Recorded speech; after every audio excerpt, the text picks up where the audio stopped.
and we'll see them in Westminster Hall very shortly.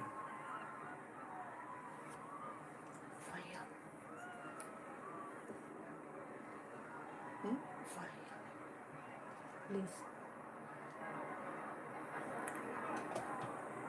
And as they are on their way to Westminster Hall, it will be a special moment for the Queen's children, for whom, of course, this has been a time when their private grief has had to be alongside their public duty. They have received condolences from across the country and around the world.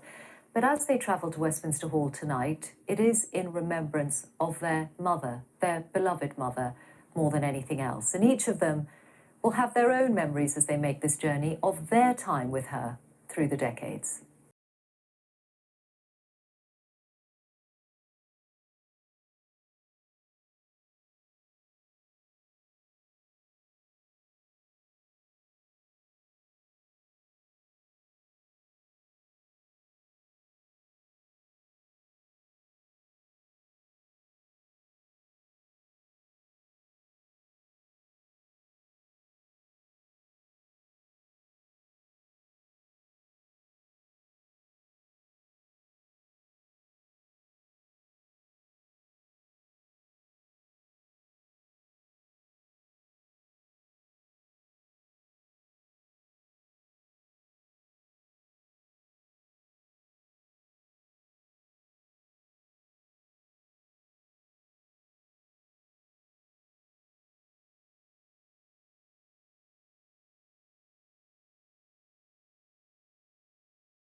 So all those memories will, I hope, keep me going.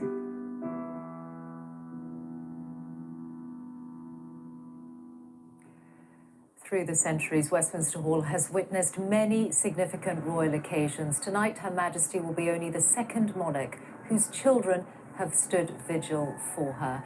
And as they arrive at Westminster Hall, Petroc Trelawney is waiting inside.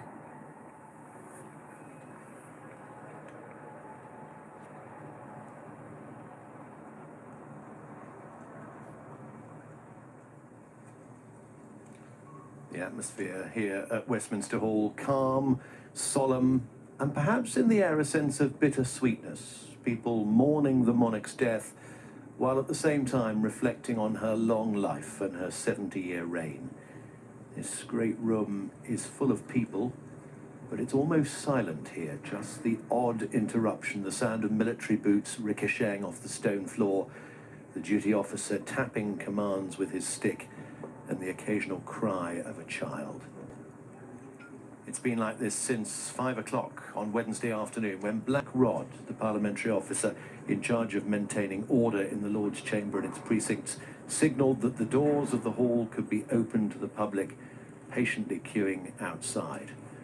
50 hours or so have elapsed since that moment.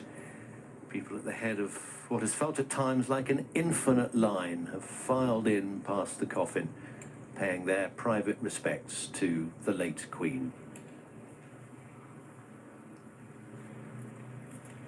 Some people walk by the catafalque lost in private thoughts.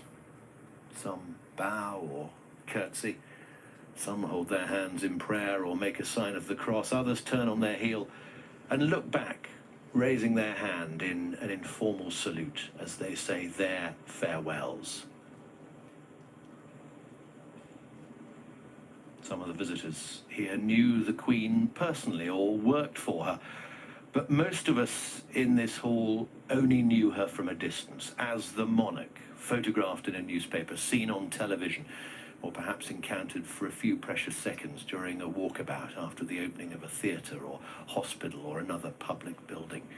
For 15 minutes this evening, the Queen's subjects will be joined by her children, the King, the Princess Royal, the Duke of York, and the Earl of Wessex and Forfar, 4 siblings mourning the death of their mother. Well, the Union flag lowered atop Victoria Tower, changed for the Royal Standard.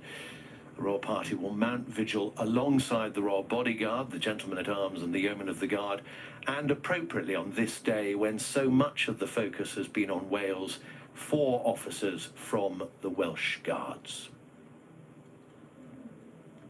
The first royal vigil here was in 1936, the final night of the vigil for George V, when the new king, Edward VIII, decided to stand watch around the catafalque with his brothers as a tribute to their late father. The king was joined by the Dukes of Gloucester and Kent, and the then Duke of York, who later that same year became George VI. He was to lie in state here when he died in 1952, and now, 70 years later, his daughter rests in Westminster Hall. Well, this is the second time that Her Majesty's children have stood vigil. They did so on Monday evening while the coffin lay in St Giles's Cathedral in Edinburgh. In 24 hours, an estimated 33,000 people filed through to pay their respects. Much has been said this week about a moment of quiet reflection for us, the population, but also the Queen's children reflecting their own grief. As the Queen said in her message of condolence to the families of victims lost in the 9/11 attacks in New York,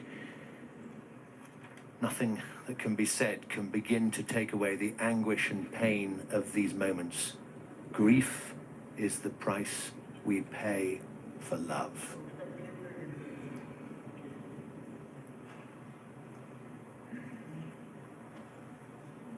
Well, this royal vigil will begin at 7:45, and you will be able to see it here.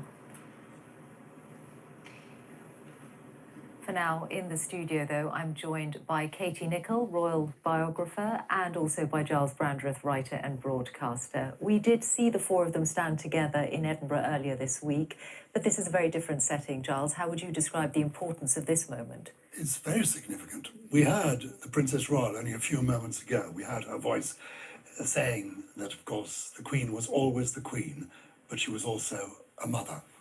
And tonight we see them doing a personal tribute to the Queen, but in public. This is a private moment, but it's played out in public. And that is the life that these children of the late Queen have led all their lives. So it's a strange experience for them.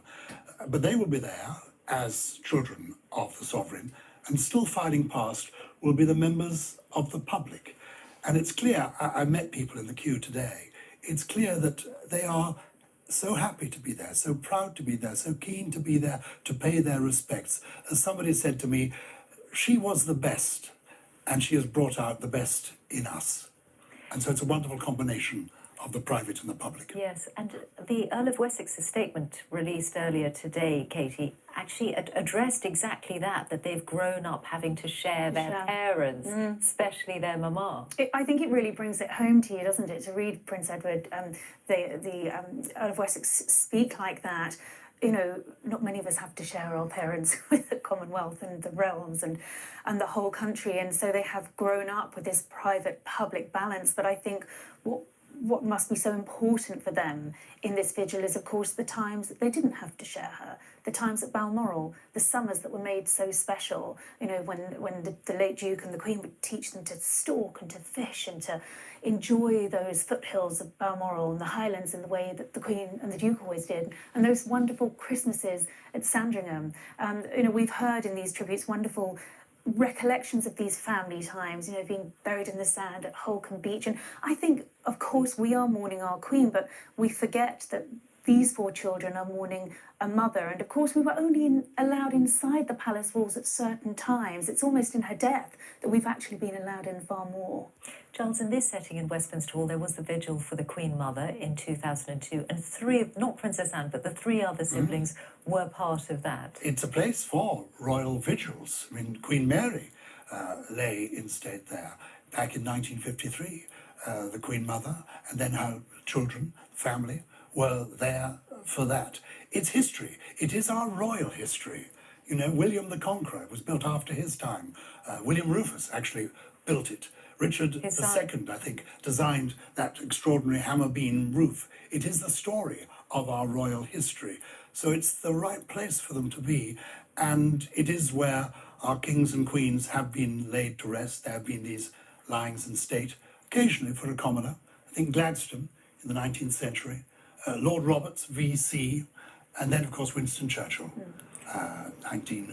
the Queen's first Prime Minister. And 24 hours a day, as we see now, there are people who've waited a long, long time for the opportunity, and some of them will be in the hall when the King and his siblings begin their vigil. I mean, what an extraordinary moment that will be, not just to stand in front of the late Queen and pay tribute, but to see our new King there. An extraordinary moment, and as Giles says, quite fitting that these historical moments are being made in the most historical hall in Great Britain. But yes, for these people, a special moment indeed. And the Queen's children will be beginning their vigil shortly, so let's rejoin Petrock inside Westminster Hall.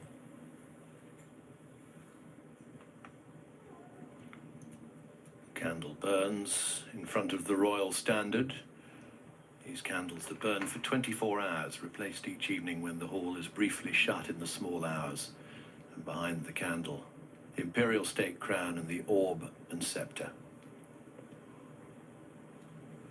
Many of these people filing in will have no idea that they're about to share their moment of vigil, their moment of paying respect with the Queen's children.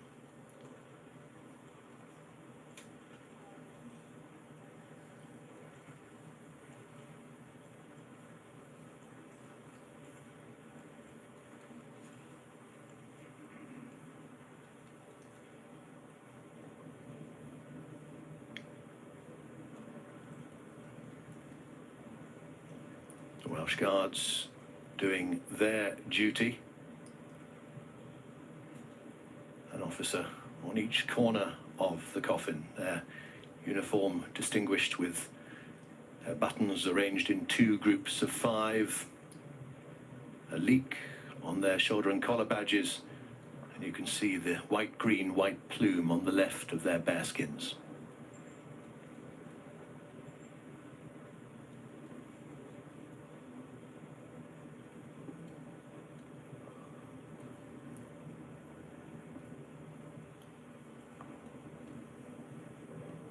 Westminster Cross that stands at the head of the coffin.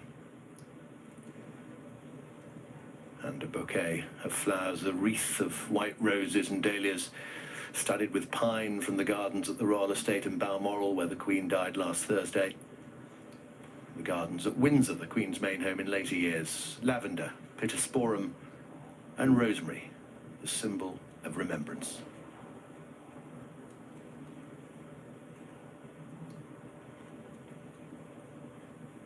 Yeoman of the Guard, one of the royal bodyguards, doing their duty in this vigil. And all this under the great hammer beam roof of Westminster Hall. This great open space without a single pillar to obstruct the view. The public enter the south of the hall, look down the steps. They're immediately struck by the vision of Her Majesty's coffin, resting on its catafalque and bier of red and purple.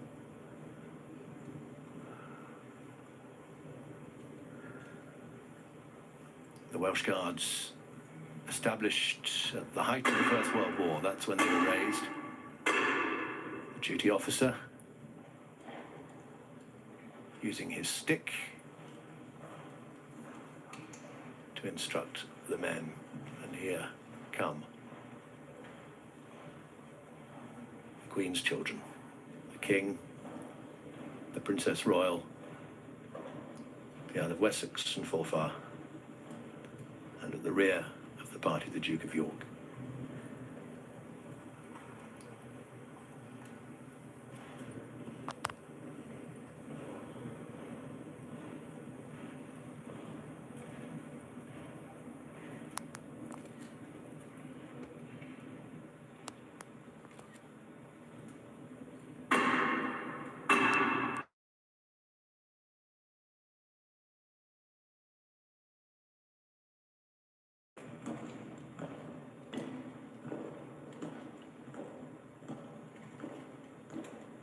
They walk forward to the catafalque. They'll take place one on each side. The Queen's children paying respect as they mark vigil to their mother here in Westminster Hall.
Thank you.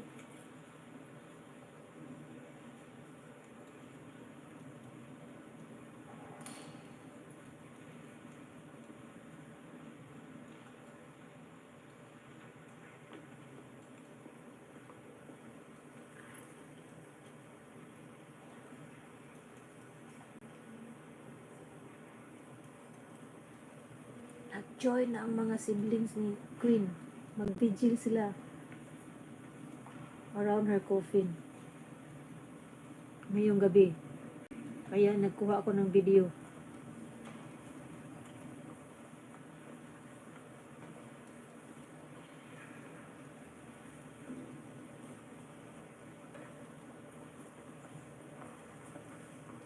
Alive talaga, alive.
And so with 3 taps from the duty officer's stick, this extraordinarily visible act of private mourning comes to an end.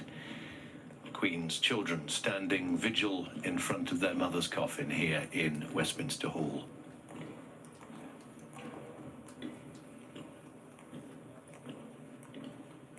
A formal duty to the nation, a loving duty to their mother.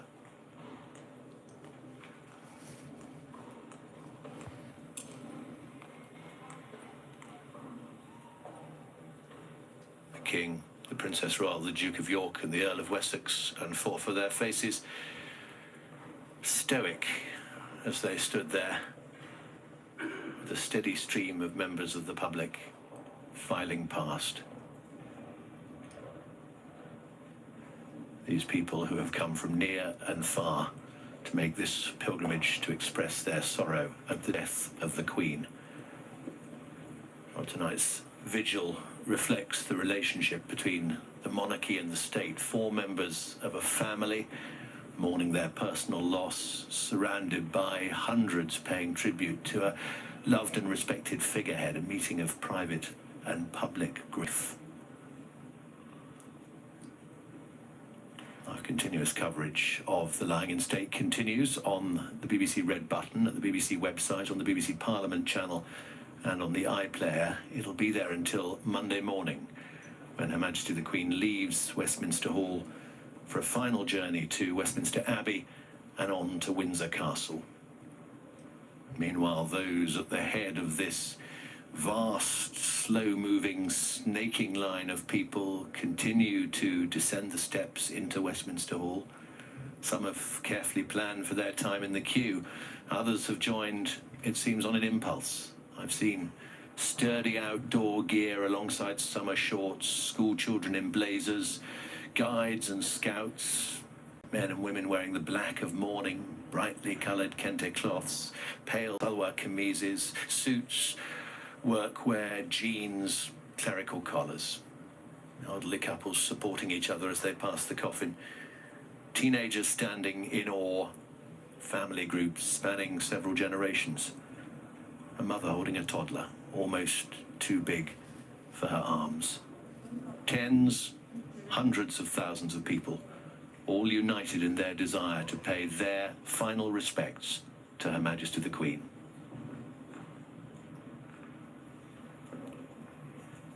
It is and continues to be a snapshot of our society. All of these people brought together because of their desire to be there to pay their respects to the Queen as she lies in state. And what we've just seen in the vigil of the King, his 2 brothers and his sister, is likely to be one of the enduring images of this time, the scene of the 4 of them with their heads bowed and all those people who happened to be in Westminster Hall at that time continuing to go past as the 4 of them stood there. Giles Brandreth and Katie Nicholl are still with Thank me. you, What did everybody. you think, Giles? Well, it's moving, but it's also remarkable because for your support, here you're as seeing always. private mourning in a public place. Thanks for your There they were, the 4 children of the Queen saying who as died well, only paying 8 days respect ago. to our late We're Queen, watching it on television. Queen Elizabeth the And people are II. filing past at the same time. Thank you, It sums everybody. up, Good in a sense, night. this curious phenomenon that we have in this country of a royal family. And then watching them were members of that extended family. I saw that, I think, the Duke of Kent and the Duke of Gloucester. They are the grandsons of King George V, who lay in state there back in 1936. So this was both personal and public, historic and private. And there were several generations. They had brought their children as well, members of the royal family. Yes, I mean, it was quite surprising. We weren't expecting that. And, again, a reminder that this is a family mourning, a family of many generations. And I think just reflecting on what it must have been like for those members of the public who were in the hall at that time, what an extraordinary moment to witness, and one that they will no doubt remember forever. But I think that connection between the royal family and the members of the public has been a really important one ever since the death of the Queen. I mean, you can see that in the crowds that they've been meeting on their walkabouts, that they are drawing as much support from the public and the support of the public as the public are in seeing these royals. But for those that stood in front of their new king while paying respect to the old monarch, extraordinary. And there has been such a cross-section of people through the day. I mean, this is a day where that line had to be paused because there were just so many people. But we saw a whole range of people from different walks of life, whether it was celebrities Yes, or... we even saw David Beckham, who apparently turned up at 2 a.m. and joined the queue. It is extraordinary. And I've been thinking about it. I mean, obviously, you know, this is part of our history. It is not for everybody, you know, but whether you are monarchist or Republican, kings and queens have been part of our island story. But there's something more going on here. And I think it's because in a dark world where there is a lot that is bad, the Queen was good. She was an exemplar of goodness, and people are reaching out for that and wanting almost to touch it, to say thank you, and to celebrate the decency of the Queen, the extraordinary phenomenon that she was. None of us can understand what it is like to have your grief in the public eye, as these 4 children have had to do. But I wonder, picking up on what Katie said, Giles, whether there is also a comfort that has come to them from seeing the way that people have appreciated their mother. The Earl of Wessex, in his statement today, spoke exactly of that, how strange it had been in a way for him to share his mother all his life with the public, but how, having grieved at first in private, coming out to meet the public, how they found that so comforting. They will ultimately have a totally private moment on Monday evening in the King George VI chapel named after the Queen's father. It will just be the close members of the family alone when the Queen is ultimately laid to rest alongside her late husband, the Duke of Edinburgh. Yes, that will be entirely They private. will be buried together, and that's why you looked at the 4 of them and thought they must be thinking of their late father as well as their mother. Yeah, totally. And possibly saying a prayer. You know, it's worth remembering when you think, oh, that's so formal, are we putting them through too much? That they've been brought up to this, and the Queen valued this. She valued a uniform. She valued precision. She wanted things to be done correctly. She saw the virtue of tradition, that sometimes these things help people get through, knowing that you've got to do this. Part of your duty actually helps you live, you know, live better. It's worth remembering that when Diana died, she took her grandsons to church that morning. People thought, oh, why? But she thought, no, actually we will do what we normally do. We go to church on a Sunday morning. We keep going, and they're keeping going. And Katie, there are new traditions being made as well, or at least new instances that may become traditions, because tomorrow we'll have the Queen's grandchildren standing vigil. And don't forget, we had Princess Anne there today, the Princess Royal. I mean, that didn't happen last time. So Last time in Westminster Hall. Exactly, and so then you're seeing sort of modernisation and progression all the time. And yes, we have now had it confirmed that there will be a vigil for the Queen's 8 grandchildren, something that has never happened before. And that will also be a very, very important moment for those grandchildren to be able to go and stand vigil, to pay tribute, to be a breath away from the members of public while they do that. That dichotomy between public and private that they've navigated their entire lives, particularly the new Prince of Wales, will be there. We'll be living it out tomorrow. It's very apparent in that moment. Katie Nicholl and Giles Brandreth, many Bye, thanks everybody. to Love you. both. Take care. God bless. Well, people are continuing to queue. That is happening 24 hours a day. They are waiting to pay their respects bless. to the Queen, and some Thanks will for have had watching. the opportunity in her Thanks for lifetime to staying meet with her. me. Sir David Take Attenborough care. is someone who knew Her Majesty for